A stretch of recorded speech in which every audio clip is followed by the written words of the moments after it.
Democratic socialism is difficult to define, and groups of scholars have radically different definitions for the term. Some definitions of democratic socialism simply refers to all forms of socialism that follow an electoral, reformist or evolutionary path to socialism, rather than a revolutionary one. A variant of this set of definitions is Joseph Schumpeter's argument, set out in Capitalism, Socialism and Democracy, 1941, that liberal democracies were evolving from liberal capitalism into democratic socialism, with the growth of workers' self-management, industrial democracy and regulatory institutions. In contrast, other definitions of democratic socialism sharply distinguish it from social democracy. Peter Hain, for example, classes democratic socialism, along with libertarian socialism, as a form of anti-authoritarian socialism from below, using the term popularized by Hal Draper. In contrast to Stalinism and social democracy, variants of authoritarian state socialism. For Hain, this democratic/authoritarian divide is more important than the revolutionary/reformist divide.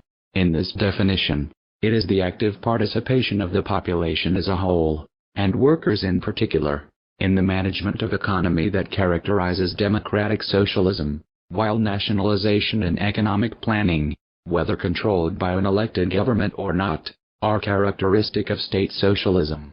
A similar, but more complex, argument is made by Nikos Plantzaus. Other definitions fall somewhere between the first and second set, seeing democratic socialism as a specific political tradition closely related to and overlapping with social democracy.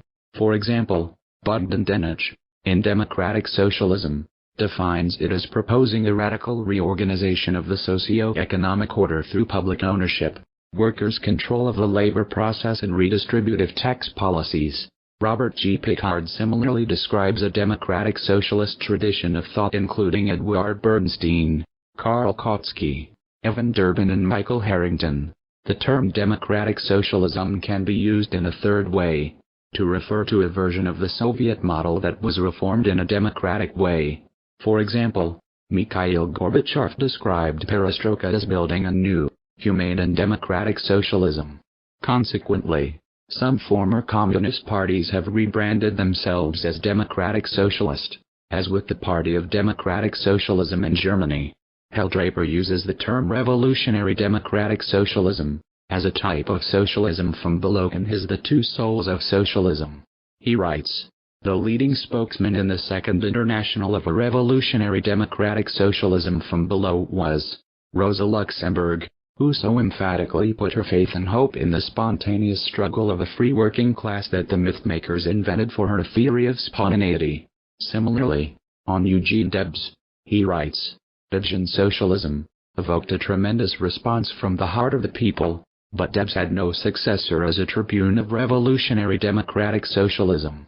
Justification of democratic socialism can be found in the works of social philosophers like Charles Taylor and Axel Honneth, among others.